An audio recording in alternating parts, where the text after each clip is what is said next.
welcome back. I'm Paul Unger, editor of PlaceTech. This week we have a bit of a masterclass in comms from our friends at Social. We'll be exploring ESG from the perspective of good communications with some explainers to help you understand where tech fits into the landscape for ESG, how you can sell the benefits of what you're doing as a business, and generally understanding the broad landscape and how you as a business can position your own narrative in that.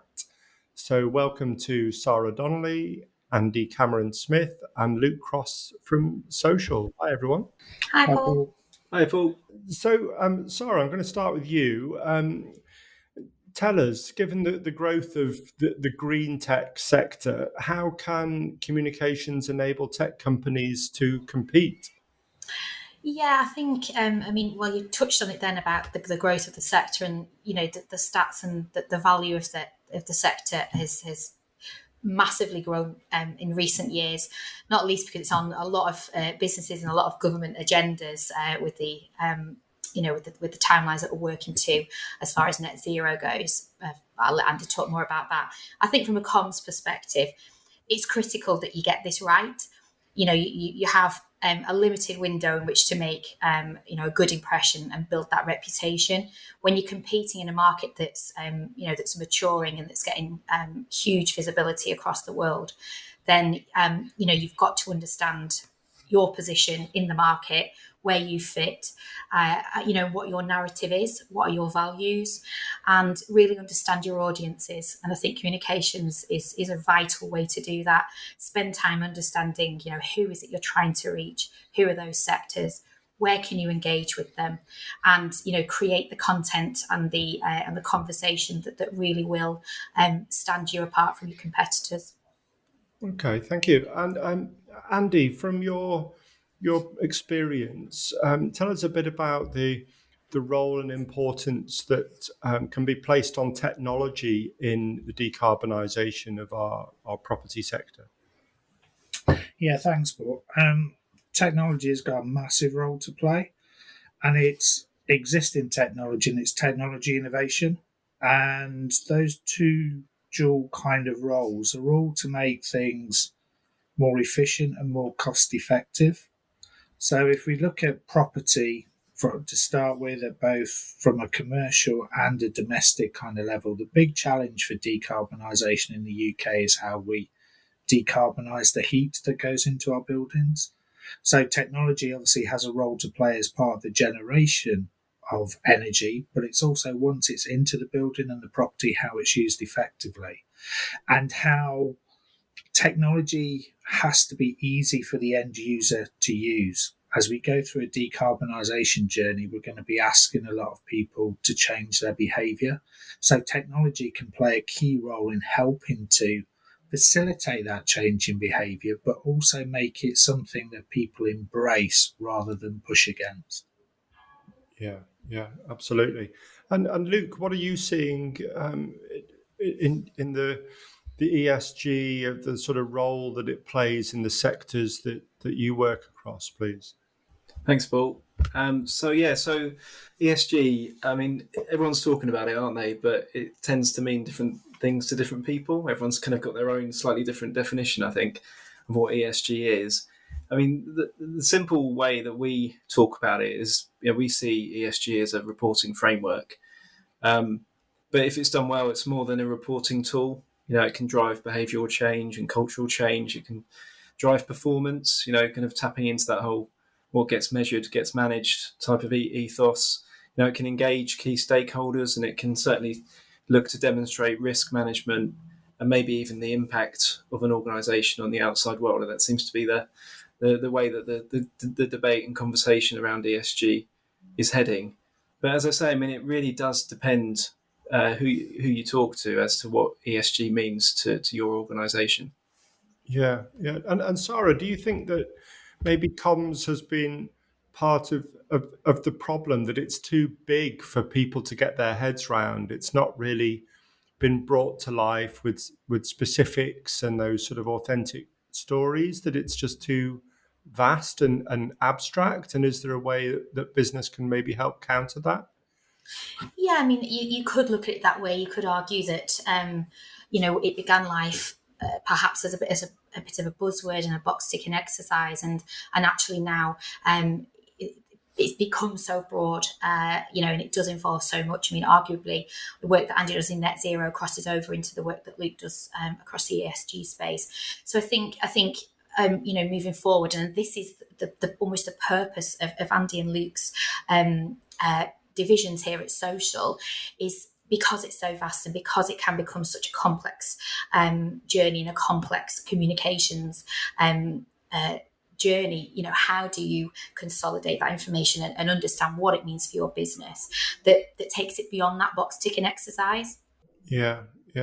There was the interesting latest comments from Stuart Kirk, the ex-HSBC guy. I don't know if people have been following him, quite controversial, that he's talked about the problem of defining ESG, of whether it's an input to say, oh, we've considered it, which doesn't necessarily mean that you've made your building any greener. It's just that you've thought of it through a filter. Or is it an output where you say, yes, we are going to set out to make a green building? Do you think there's a problem, Luke, with the definitions?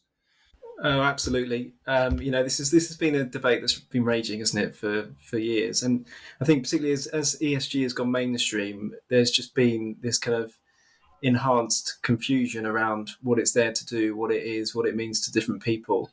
And actually, the stuff that Stuart Kirk has come out with, I know he's grabbed lots of headlines and all the rest, and everyone's quite excited by it. It's quite obvious what he's saying. It's been part of the discussion for quite some time. I mean, in actual fact, it's probably even a bit more complicated than the two things that he set out. Albeit, he set out in a very, very good way. He's a very good communicator, isn't he, as a former journalist?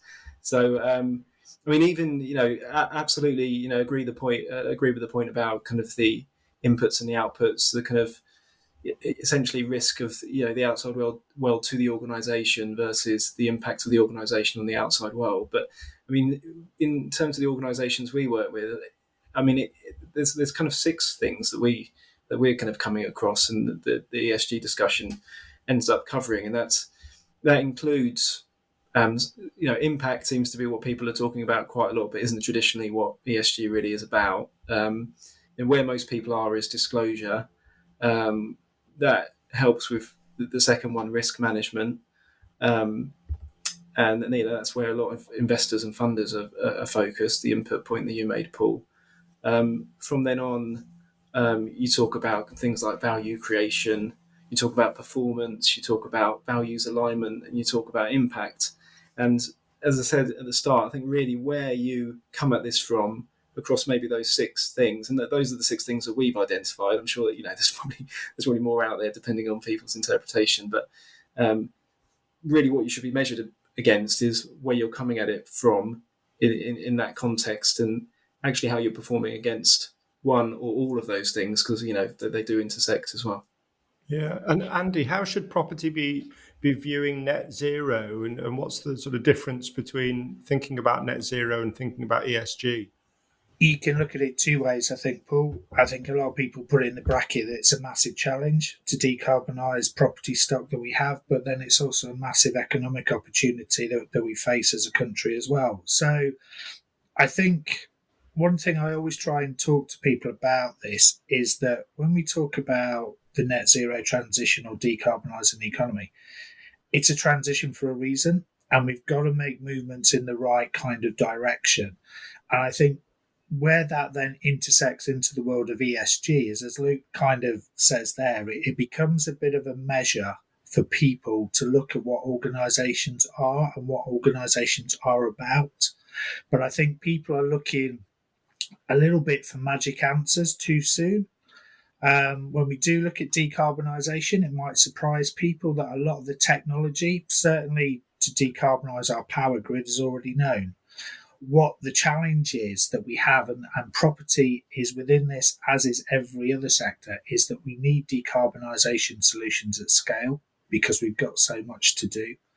And I think that becomes the real scare factor for people when you sit down and you start to crunch some of the numbers that are involved. It is a huge, huge challenge, but then it also provides you the flip side of the economic opportunity of creating a new greener economy to go alongside. Yeah, yeah. So if we drill down a little bit and sort of home in on a business, say somebody is listening in from a company that's trying to do the right thing, they want to start talking about that, saying we're changing the real estate landscape for the better, and use that as a marketing advantage. What would be your advice, or some of the things to consider as they take practical steps to shaping the message, the campaign around that? Sarah, come to you with that. Yeah, I think it's really going back to what I said earlier, which is understanding your audience and thinking about the challenges and the pain points that they've got to address in order to to meet those problems. So if you're a tech business targeting real estate, if you're a green tech business targeting real estate, what are the demands being placed on your potential customers by the end user, for example, and working back from there. So what is it? Don't be focusing on the features of your product. Focus on the benefits of it, and create your narrative and your key messages from that point. Work back from there would be my advice. Start with your audience. What are their challenges and pain points, and how does your solution address them? Yeah, from a communications point of view, it's everything's got to be authentic. You are not going to have all of the solutions for the big challenges ahead. So be authentic about what it is that you are doing, what it is that you can deliver. Because also understand you're not the only person facing this challenge. And given what I just said about the scale of the challenge, there is going to need to be greater collaboration to deliver this. So when you take decarbonisation, there's no one technology, there's no one government, there's no one organisation can deliver it in isolation. Sectors can't deliver in isolation. This needs public and private sector to work together. So you need authenticity. You need to understand what is the role that you are playing in this transformation, and don't over egg it, because that's where you're in a bit of a communications minefield when you start to over egg what it is that you're actually doing. And we've seen any number of brands fall into that trap over the last couple of years. Yeah, over promising. Luke, did you want to add on that? Yeah, I was just going to say, we're part of the problem, right? We work in PR, communications, marketing. So that's where a lot of the problems have come from, around confusion, around greenwashing, around, as Andy says, over-egging. And, quite clearly we would say, and, comms consultants or agencies with hopefully any kind of integrity would say that it is all about credibility. So we're not out there kind of spinning and selling stories. This is about, help, as Andy says, helping organisations to approach this in an authentic way, promoting accountability, measurability, transparency. Organisations being open to challenge. Because if you are serious about this stuff, about net zero, about ESG, about people and planet, if people want to put it in those kind of broad terms, then clearly you need to be talking about where you're making negative impact as much as the positive stuff. And if you're trying to kind of impact wash that, then people just aren't going to believe what you're saying. Impact wash, that's a new one on me to add to all the other washing. The washing line. Indeed. So how important, given the authenticity proposition, how important is it to have a face to these messages? As I sometimes think that tech generally, no matter what the cause or the area they're looking at, that tech is very hard to get across, because if you're talking about software, it's very faceless. It's not the easiest thing to humanize and build a sort of image around. Is that something that you would also promote, of getting people to sort of own it from a personality point of view? Sarah, I'll come back to you. Yeah, I think absolutely is my opinion. I think I'm currently working on a piece around authentic leadership, actually, and the role that leaders and spokespeople of businesses can play not only in their own brand but also the brand, their brand, their business. And I think if you've got an authentic message to put out and you can put a face with that, not only will that benefit the business because people trust people buy from people, but it also gives that person, that spokesperson, credibility in themselves, so that when they're going out to to talk about what it is that they do or what it is that they're passionate about, there's already existing authenticity and credibility because their face is known and it's been associated with those topics. So yes, I absolutely think that that's what should be should be done. Yeah. I would add to that, Paul, because it's something when I talk to my clients, I always talk about humanise the proposition. So when you're taking obviously technology, a lot of your messaging is around the technology benefits, but it's about humanising it and this whole field as well about the innovation that is happening. Because I do find people are passionate about what they do, and if you can get them right and their passion sells the actual technology, the benefit, that draws people in as well. I think sometimes organizations default to a hierarchy of who speaks and who communicates. And actually, good communication professionals should be finding the right people with the right passion to speak to the right audience. Yeah, yeah, absolutely. It's a lot to be said for that. And Luke, what would be the sort of building blocks that people should think about when they're trying to tackle reporting and build, develop their narrative around ESG? What are the steps towards that? Yeah, it's a good question, and one that we try to help organisations with quite a lot of the time.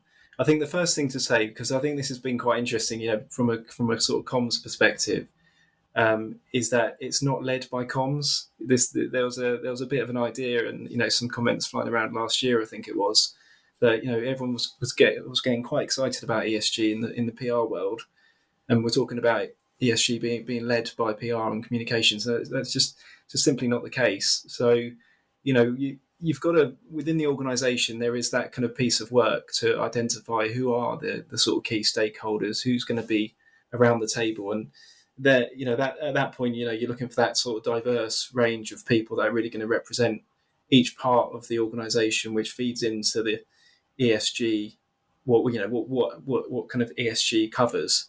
So getting the right people into the room, around the room, getting the buy-in from the people at the top, but also getting the engagement across the organisation, because if you don't have that, then it's just going to be another thing that people think is a kind of another thing to do, which doesn't really mean anything. So it's trying to get that engagement with people across the organisation. Identifying, I'm going to go on a bit now, Paul, you've asked me this, so sort of identifying ESG objectives and priorities. I mean, actually, even before that, being really clear about what ESG means to your organisation, going back to that point about what are we actually talking about here? Are we talking about disclosure and performance, essentially, or are we talking about outcomes and a way to show impact, which kind of takes it into a slightly different area technically, I suppose, but that's the sort of conversation that needs to happen internally.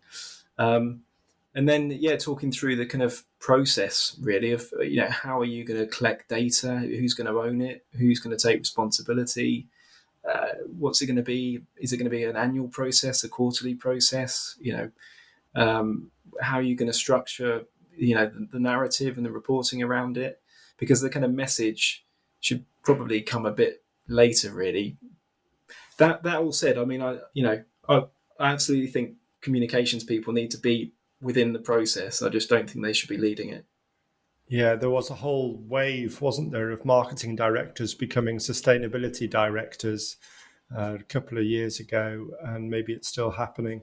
Interesting, you mentioned measurement there, and the metrics and accurate data, and who installs the sensors and who runs the building management system. It's not quick and easy stuff. This it's very complex. It can be very difficult. Yeah.